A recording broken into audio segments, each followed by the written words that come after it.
राधे गोविंद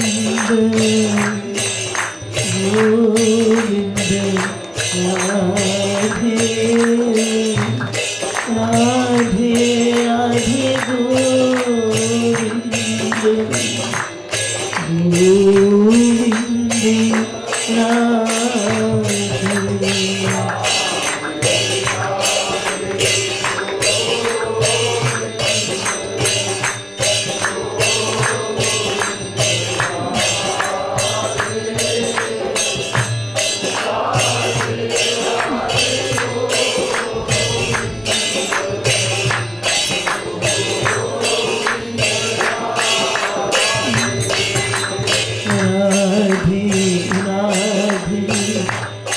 गोविंद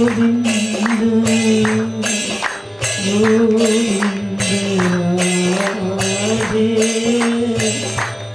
राधे राधे गोविंद गोविंद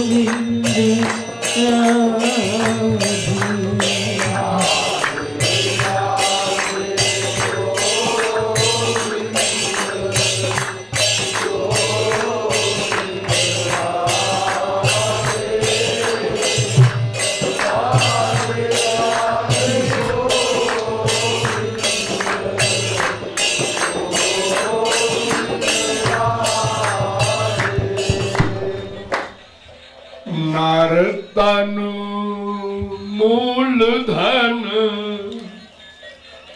नर तनु मूल धन गोविंद राधे नर तनु मूल धन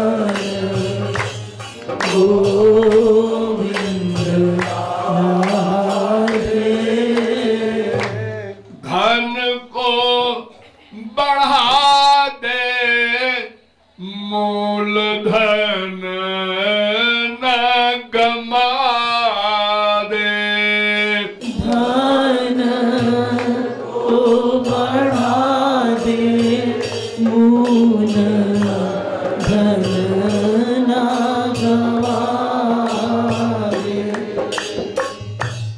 84 लाख प्रकार के शरीर हैं एक जीव के लिए। ये जेल है, भगवान का जेल है।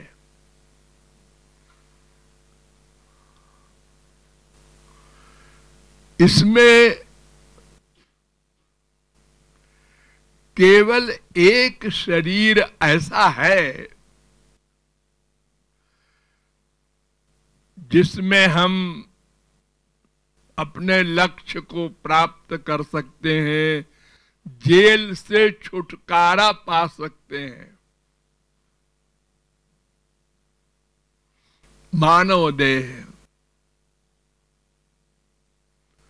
वैसे तो फिजिकल सुख में स्वर्ग लोक का सुख हमारे मानव लोक के सुख से करोड़ों गुना बड़ा है। यूं समझिए कि जैसे गाय भैंस को सुख मिलता है, लेकिन मनुष्य उनके सुख को देखकर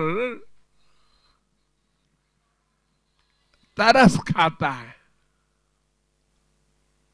क्या बेचारे दुखी हैं। देखो, ये कुत्ते बिल्ली एक रोटी के लिए दिन भर दौड़ते रहते हैं, न रहने का ठिकाना है, न कपड़ा इनके पास है, जाड़े में ठिठुरते हैं।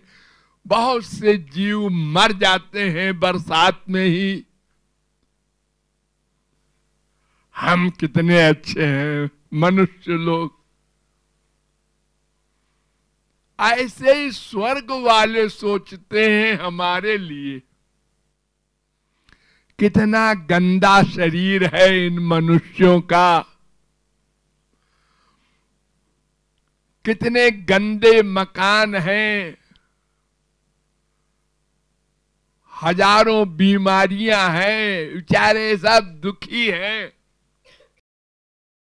हम लोग दिव्य शरीर वाले,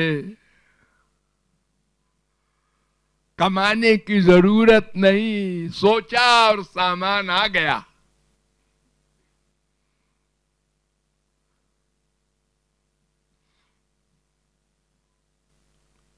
इतना बड़ा अंतर है।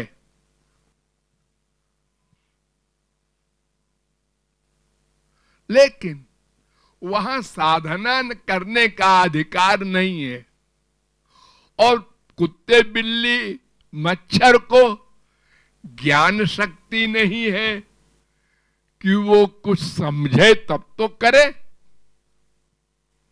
मनुष्यों में भी कोई मनुष्य तभी तो कुछ कल्याण अपना कर सकता है जब समझे।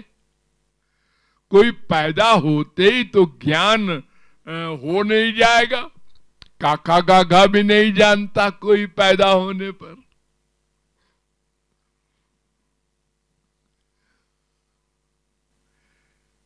इसलिए मानव देह के सिवा किसी भी देह में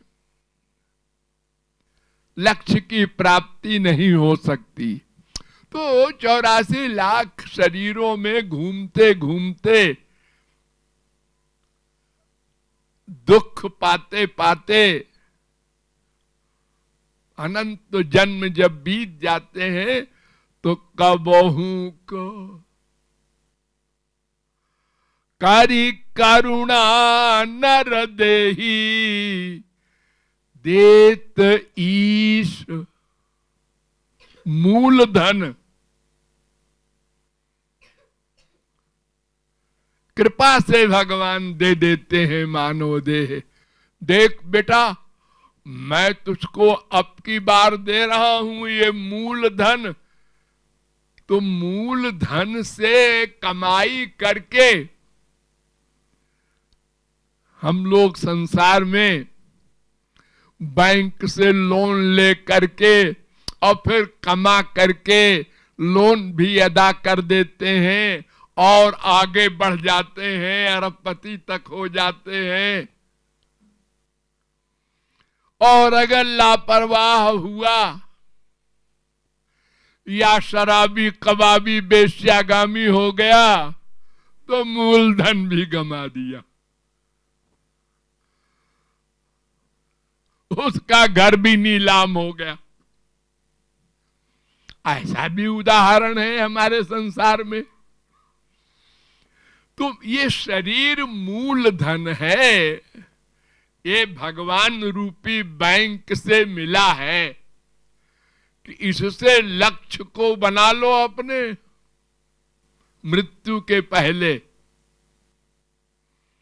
और ये भी नहीं बताया भगवान ने कि कब मृत्यु होगी, उसके पहले बना लो।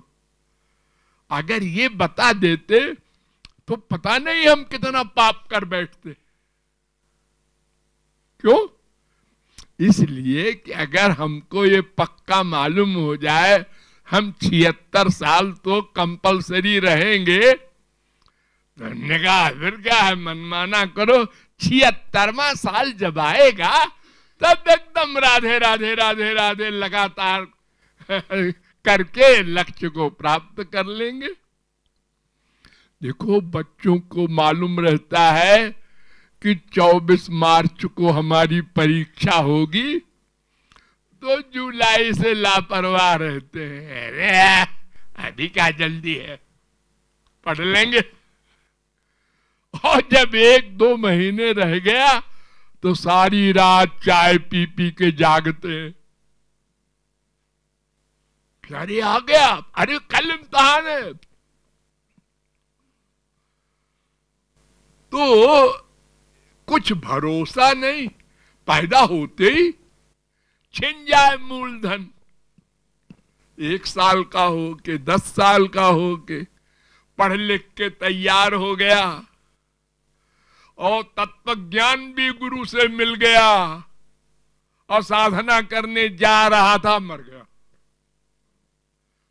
ये ठीक है कि तत्व ज्ञान हो जाने पर फिर उसको मानव देह कंपलसरी मिलेगा, लेकिन अगर तत्व ज्ञान भी नहीं हुआ है, पेट पालने में ही, परिवार के पालने में ही सब मूलधन समाप्त किया है, तन मन धन, तो फिर जाओ 84 लाख में, छिन गया मूलधन।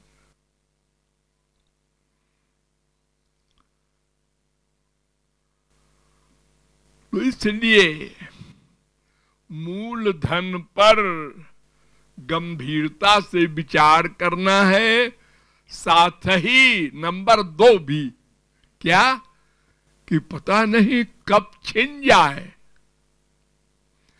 लाओ वापस करो मूलधन। एक मजिस्ट्रेट थे प्रतापगढ़ में, उनका नाम था ओम प्रकाश, उर्मिला माथुर जानती हैं। वो बता रहे थे कि मैं इम्तिहान दे रहा था मुंसिफी का और सोचने लगा और नींद आ गई और अलार्म हो गया जब कि टाइम हो गया तो हमको जगाया गया क्या सो रहे हो भाई? अरे टाइम हो गया, कॉपी लाओ। अरे ना मैंने तो लिखा ही नहीं। उससे क्या होता है, अब तो टाइम हो गया। ऐसे ही हम लोग कर रहे हैं, सो रहे हैं। पिताजी से प्यार करेंगे, गोद में लेटेंगे, मम्मी से करेंगे, बीबी से करेंगे, बेटा बेटी से करेंगे। बड़ा इंजॉयमेंट हो रहा है, इंजॉयमेंट। ये लापरवाही। वो मूलधन कहाँ है? वो जा रहा है, नष्ट हो रहा है। 20 साल बीत गए, 40 बीत गए, 50 बीत गए। अरे अब तो कर। अरे कर लेंगे भाई, कितनी क्या आफत आई है, जरा ये काम तो कर ले पहले। अभी बेटा छोटा है, व्यापार तो करने लगा। अरे करने लगा, लेकिन अभी बच्चे ही है, अभी उतनी नॉलेज थोड़ी है उसको। तो तुम्हारे बराबर नॉलेज तो उसको तुम्हारे मरने के बाद होगी, उसके पहले हो नहीं सकती। कोई बाप अपने बेटे को अपने बराबर काबिल तो मानेगा नहीं, बच्चे ही है अभी। हाँ? कितने काबिल हो जाए बेटा। अरे कितने बाप भिखारी थे, बेटे करोड़पति हो गए। संसार में आप लोग देखते ही हैं। तो मूलधन मानव देह सर्वोच्च, न मानुषम बिनान्यत्र तत्वज्ञानं तु लभ्यते। वेद व्यास ने चैलेंज किया है, मानव देह के बिना तत्व ज्ञान नहीं होगा, और किसी देह में भी। इसलिए उधार नहीं करना है। तन मन धन तीनों का भगवत विषय में ही जितना क्षण उपयोग हो जाए वही जीवन है, और बाकी तो पशु से बदतर जीवन है। जो सुख गाय को हरी घास में मिलता है वही आपको हलवा पूड़ी में मिलता है। सुख में अंतर नहीं है। वो गाय जैसे अपने बछड़े को चाटती है और सुख मिलता है, ऐसे आप अपने बेटा बेटी का मुख चुंबन करके सुखी होते हैं। सुख बराबर है, देखने का अंतर है खाली। तो ये विषय सुख जो है इंद्रियों का, ये जो पशुओं को मिलता है वो आपसे ज्यादा अच्छा है, क्योंकि उनकी दुनिया लंबी चौड़ी नहीं है और आपकी दुनिया बड़ी लंबी चौड़ी है। एक मकान है, दूसरा बनाओ, तीसरा बनाओ, एक गाड़ी है, दूसरी लो, तीसरी लो, एक बेटा है, एक बेटा और करो। अब 4, 6, 8, 10 परिवार, बेटे के बेटा, बेटी के बेटा, सब में अटैचमेंट कर लो ताकि भगवान में मन जाने न पावे। ऐसी गलती न कर बैठना, इसी में उलझाए रहो मन को, ताकि मरने के बाद इन्हीं के बेटे बनो। अब हमारे बाप हो गए।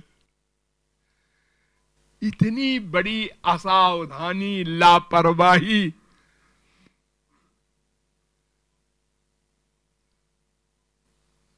हमारे गांव में बताएं आपको, हम हमारे गांव में जमींदार लोग हैं।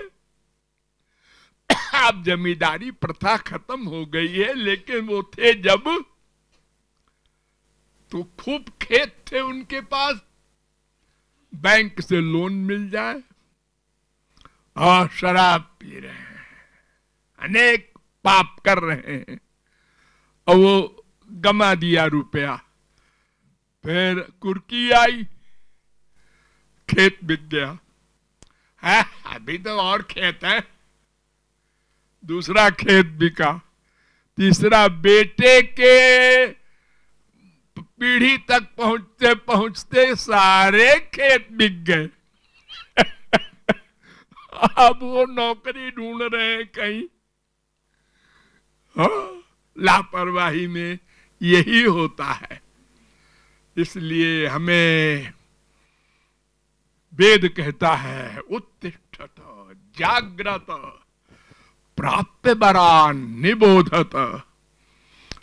अरे मनुष्यो, अपनी देह की इंपॉर्टेंस रियलाइज करो, उठो, जागो, जागृत, प्राप्य वरान, किसी सिद्ध महापुरुष के पास जाओ और निबोधत, ज्ञान प्राप्त करो, फिर प्रैक्टिकल साधना करके लक्ष्य प्राप्त करो। ये बार बार वेद कहता है, न स्व स्व उपासित, कल करेंगे, कल करेंगे, ये मत कहो, मत सोचो। अरे कल मिले न मिले, आज ही करो, अभी करो। तन से, मन से, धन से जो भी परमार्थ बनाना हो तुरंत बनाओ। उधार करने से परमार्थ नहीं बनता। जैसे मान लो किसी की अभी इच्छा है कि हम दान करें और फिर लापरवाही किया, कल कर देंगे। अरे क्या जल्दी है, गुरु पूर्णिमा पर कर देंगे और पहले ही मर गया।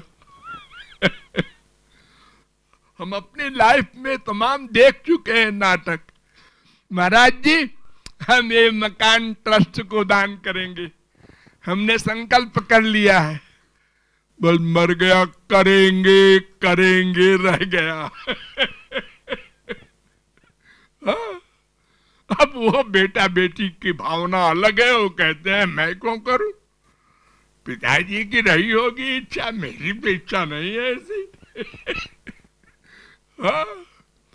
इसलिए उधार नहीं करना। भक्त भक्त सब कर्म दिव्य, भक्त सब कर्म दिव्य, गोविंद राधे।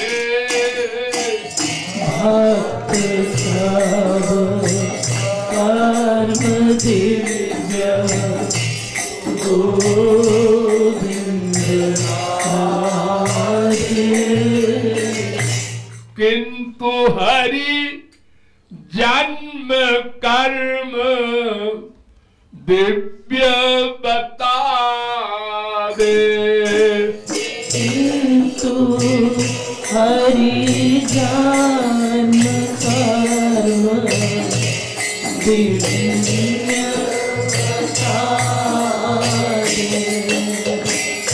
भक्त सब कर्म दिव्य गोविंद राधे। किंतु हरि जन्म कर्म दिव्य बता दे।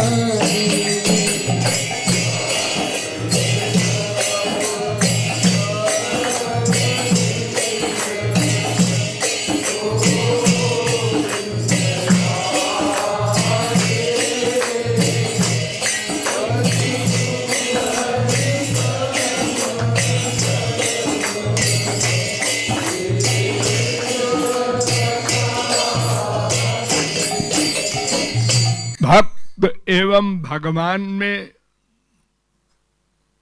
क्या कुछ भेद है?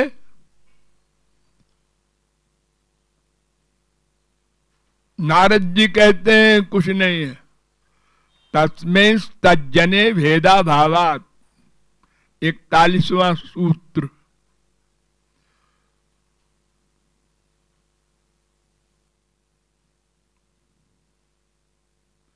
यथा गुरु तथैवेशो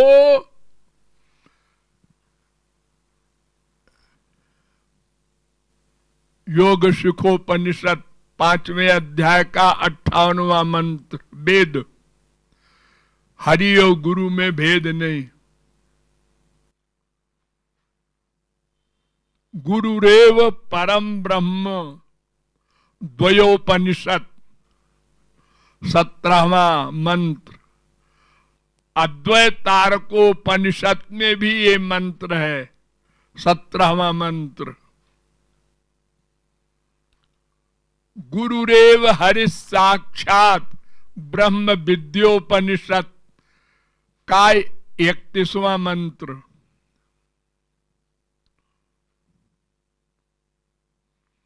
इस वेद मंत्र आदि कहते हैं कि हरि गुरु में, हरि और हरि भक्त में भेद नहीं है। ये सवई भगवान साक्षात प्रधान पुरुषेश्वर। भागवत 7:15-27। आचार्यम माम विजानीयात। भागवत 11:17-27। यस्य साक्षात भगवती ज्ञानदीप प्रदे गुरौ। 7:15-26। ये तमाम भागवत वेद शास्त्र के अनुसार कहा जा रहा है कि जानत तुम ही होई जाई। भक्त भगवान में भेद नहीं। लेकिन कृपालु कहता है एक भेद है, बल्कि 2 भेद है। दोनों को समझ लो। जगत व्यापार वर्जम 4थे अध्याय के 4थे पाद का 17वां ब्रह्म सूत्र वेदांत। कि सृष्टि करने का काम केवल भगवान करते हैं। किसी महापुरुष को, किसी भक्त को यह काम नहीं देते। संसार प्रकट करना, संसार में व्याप्त होना, संसार को गवर्न करना और संसार को अपने में लीन कर लेना प्रलय में, ये सब काम भक्त नहीं करता, भगवान करते हैं। दूसरा अंतर, भगवान जब संसार में आते हैं, जन्म लेते हैं, तो भगवान ने स्वयं कहा है गीता में, जन्म कर्म च मे दिव्यम 4:9। मेरा जन्म भी दिव्य है, कर्म भी दिव्य है। लेकिन भक्त का जन्म दिव्य नहीं है, क्योंकि भक्त का भगवत प्राप्ति के पहले जन्म लेता है और फिर यहां आकर मानव देह में भगवत प्राप्ति करता है। तुलसी, सूर, मीरा, कबीर आदि संत बनता है। तो संत बनने के पहले, यानी भगवत प्राप्ति के पहले, वो मायाधीन रहता है। और मायाधीन जो संसार में मां के पेट में आता है, वो कर्म के अधीन होकर आता है, उसका जन्म दिव्य नहीं होता। लेकिन भगवत प्राप्ति के बाद जब उसका नाम भक्त हो गया, संत हो गया, तब से उसके कर्म दिव्य हो जाते हैं, फिर वो भगवान के बराबर हो जाता है।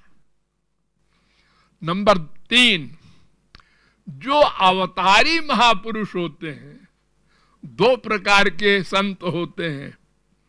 कुछ संत गोलोक से आते हैं अवतार लेकर के, गोपियां भी आती हैं, माधुर्य भाव के भी संत आते हैं, दास्य भाव के भी, सख्य भाव के भी।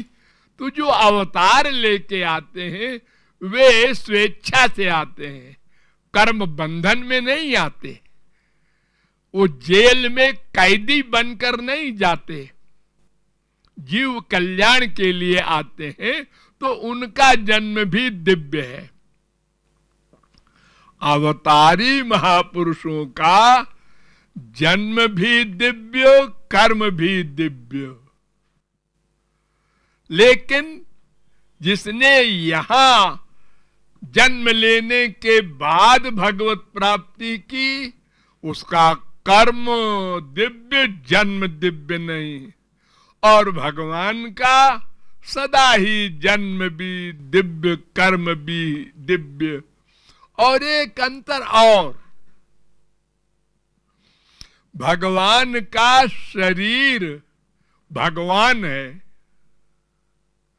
और भक्त का शरीर भक्त से पृथक है।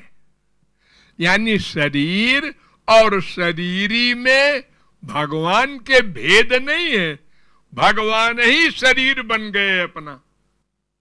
लेकिन भक्त का शरीर दिव्य है गोलोक में, लेकिन शरीर अलग है और वो भक्त उसके अंदर बैठा है आत्मा रूप से।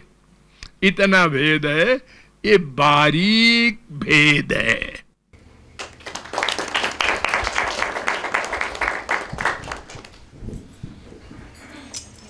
भक्त सब कर्म दिव्य, गोविंद राधे,